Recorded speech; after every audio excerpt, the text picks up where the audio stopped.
Is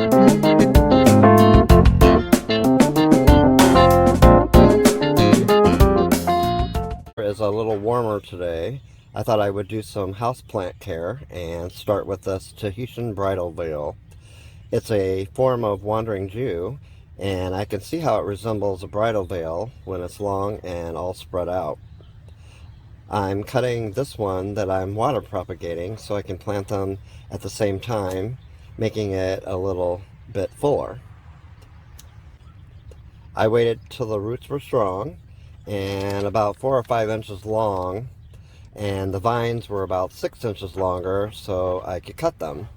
Tip number 1, remember which end of the vine you cut, because that's the side that goes into the water or soil, whichever way you're growing them. If you are taking multiple cuttings from one vine, you have to remember which way they grow from.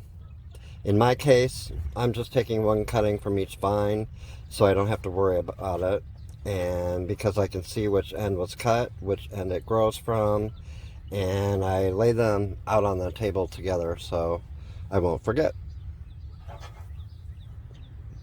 I took 6 or 7 inches off of each vine, making sure I had 2 leaves or nodes that I can strip off so roots can grow from them. It's in this self-watering container that I like because it's tall and perfect for any kind of vine plant.